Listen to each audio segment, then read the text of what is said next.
Hi friends, welcome to Amudha Radha kitchen.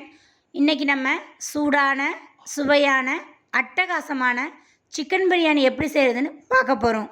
So வீடியோக்குள்ளே போகிறதுக்கு முன்னாடி என்னோடய சேனலை மறக்காமல் சப்ஸ்கிரைப் பண்ணி பக்கத்தில் இருக்க பெல் ஐக்கானை கிளிக் பண்ணுங்கள். வாங்க வீடியோக்குள்ளே போகலாம்.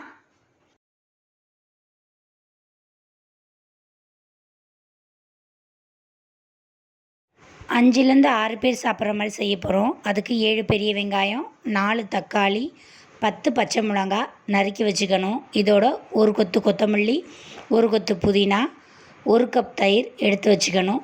தாளிக்கிறதுக்கு நம்ம கல்பாசி, 6 கிராம்பு, 4 பட்டை, 3 ஸ்டார், 3 பிரிஞ்சி இலை எடுத்து வச்சுக்கணும். நான் இன்றைக்கி மஞ்சத்தூள் போட்டு 3/4 கிலோ சிக்கனை கழுவி வச்சுருக்கேன். ஒரு பெரிய பாத்திரத்தில் 5 குழிக்கரண்டி எண்ணெய் ஊற்றிக்கணும். உங்களுக்கு தேவை அப்படின்னா நெய் சேர்த்துக்கலாம். எண்ணெய் காய்ஞ்சதுக்கப்புறம் நம்ம தாளிக்கு எடுத்து வச்ச ஸ்பைசஸை போட்டுக்கணும். அதோட 2 ஏலக்காய் சேர்த்துக்கணும். நறுக்கி வச்ச வெங்காயம், பச்சை மிளகாய் இதோடு சேர்த்து நல்லா பொன்னிறமாக வதங்கணும். அடுப்பை லோ ஃப்ளேம்லேயே வச்சுக்கோங்க. இதோட ஒரு கொத்து புதினா, ஒரு கொத்து கொத்தமல்லி சேர்த்துக்கிட்டு நல்லா கலந்து விட்டுக்கோங்க. கொஞ்சம் வதங்கினதுக்கப்புறம் கொஞ்சோண்டு உப்பு சேர்த்துக்கலாம். வெங்காயம் நல்லா வதங்கிறதுக்காக இந்த உப்பு சேர்த்துக்கிட்டேன். நான் இன்றைக்கி 2 ஸ்பூன் இஞ்சி பூண்டு பேஸ்ட்டு போட்டுக்கிட்டேன். போட்டுட்டு நல்லா கலந்து விட்டுக்கோங்க ராஸ்மெல் போகிற வரைக்கும். அடுப்பை லோ ஃப்ளேமில் வச்சுக்கோங்க. இதோட நம்ம நறுக்கி வச்ச தக்காளியை சேர்த்துக்கணும். தக்காளி ரொம்ப மசிய வதக்கணும்னு இல்லை, லைட்டாக வதக்கிக்கிட்டாலே போதும்.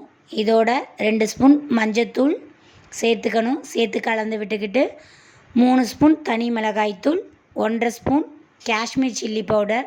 காஷ்மீர் சில்லி பவுடர் தேவைன்னா யூஸ் பண்ணிக்கோங்க, இல்லைன்னா ஸ்கிப் பண்ணிக்கலாம். இதோட 4 ஸ்பூன் பிரியாணி மசாலா சேர்த்துக்கிட்டேன். நல்லா கலந்து விட்டுக்கோங்க. இந்த மசாலா சேர்க்கும் போது அடுப்பை லோ ஃப்ளேமில் வச்சுக்கோங்க. இப்போ இதை நல்லா கலந்து விட்டுக்கிட்டு நம்ம கழுவி வச்ச 3/4 கிலோ சிக்கனை இதோட ஆட் பண்ணிக்கோங்க. ஆட் பண்ணிக்கிட்டு நல்லா கலந்து விட்டுக்கோங்க. அந்த மசாலா ஃபுல்லாக சிக்கனில் நல்லா இறங்கணும். இறங்கினதுக்கப்புறம் 1 கப் தயிர் இதோட சேர்த்துக்கணும். தயிர் எதுக்கு சேர்க்குறோம் அப்படின்னா அந்த சிக்கன் சாஃப்டாக ஆகும். நல்லா இதை சேர்த்ததுக்கப்புறம் நல்லா கலந்து விட்டுக்கோங்க. நல்லா கலந்து விட்டுக்கிட்டு இதோட சிக்கன் வேகிறதுக்கு 1 ஸ்பூன் உப்பு சேர்த்துக்கோங்க. நல்லா கலந்து விட்டுக்கோங்க. சிக்கன் வேகிறதுக்காக நம்ம இதை மூடி போட்டு ஒரு 5 நிமிஷம் மூடி வச்சிடலாம். இந்த கப்பில் 4 கப் பிரியாணி அரிசியை எடுத்து கழுவி வச்சுக்கிட்டேன். இதே கப்பில் 6 கப் தண்ணி சேர்த்துக்கிட்டு உங்களுக்கு தேவை அப்படின்னா ஃபுட் கலர் ஆட் பண்ணிக்கோங்க. நான் இன்றைக்கி ஃபுட் கலர் லைட்டாக ஆட் பண்ணியிருக்கேன்.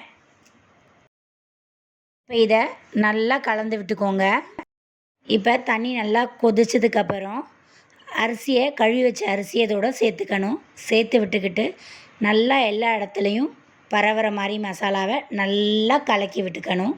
கலக்கி விட்டுக்கிட்டு நமக்கு தேவைக்கேற்ப உப்பு சேர்த்துக்கணும். உப்பு சேர்த்து நல்லா கலந்து விட்டுக்கணும்.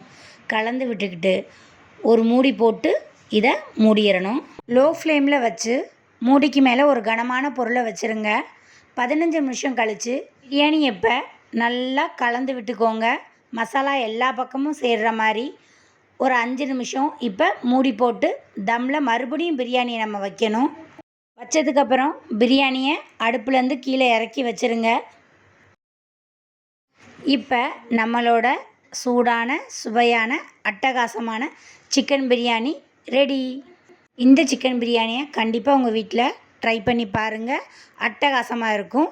இந்த வீடியோ உங்களுக்கு பிடிச்சிருந்துச்சின்னா லைக் பண்ணுங்கள், ஷேர் பண்ணுங்கள், கமெண்ட் பண்ணுங்கள். மறக்காமல் சப்ஸ்கிரைப் பண்ணுங்கள். பக்கத்தில் இருக்க பெல் ஐக்கானை கிளிக் பண்ணுங்கள். பாய்.